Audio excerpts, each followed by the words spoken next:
নমস্কার বন্ধুরা, তুরি লাইফস্টাইল চ্যানেলে তোমাদের সবাইকে স্বাগত। তোমরা সবাই কেমন আছো? আশা করছি ভালোই আছো। আমিও খুব ভালো আছি।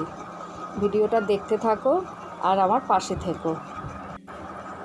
আজকের ব্লগটা অন্য দিনের মতন হবে না, কারণ সারাদিনে আমি ভিডিওটা করতে পারিনি, একটু অসুবিধা ছিল। তারপর ছেলেরও অনলাইনে পড়া চলছে, আর আমারও এই গরমে আর ভালো লাগছে না, তাই শুধু রান্নার ভিডিওটাই তোমাদের সাথে শেয়ার করলাম। আমি কি রান্না করেছি আজকে সেটাই তোমাদের সাথে শেয়ার করলাম, আর আমার জীবনের কিছু কথা তোমাদের সাথে শেয়ার করলাম।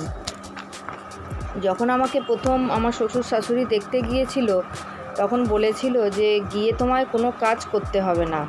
তখন নতুন অবস্থা, কাজ তো মেয়েদের করতেই হবে জানি, তখন নতুন অবস্থায় বলেছিল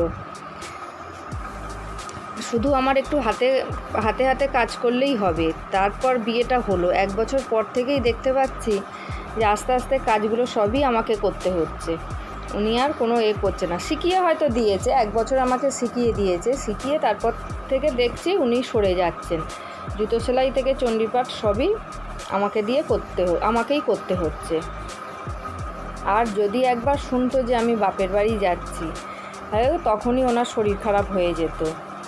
কিন্তু বিয়ের সময় কখনো এরকম কথা হয়নি যে আমি যখন তখন বাপের বাড়ি যেতে পারবো না কি থাকতে পারবো না, এরকম কোনো কথা হয়নি।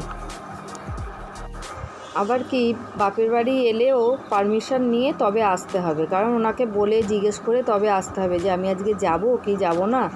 উনি যদি বলে আসতে তাহলে আসতে হবে, উনি যদি বলে না তাহলে আসতে হবে না। তো উনিও যে একদিন বাড়ির বউ ছিলেন, উনি সেটা ভুলে যান। আজকে এই পর্যন্তই তোমাদের সাথে শেয়ার করলাম। আবার অন্য কোনো ব্লগে তোমাদের সাথে আমার আরও কিছু কথা শেয়ার করব। আমার জীবনের কথাগুলো শুনতে গেলে অবশ্যই আমার পাশে থাকতে হবে আর চ্যানেলটাকে সাবস্ক্রাইব করতে হবে। আজকের মতন এইটুকু, আবার কাল দেখা হবে।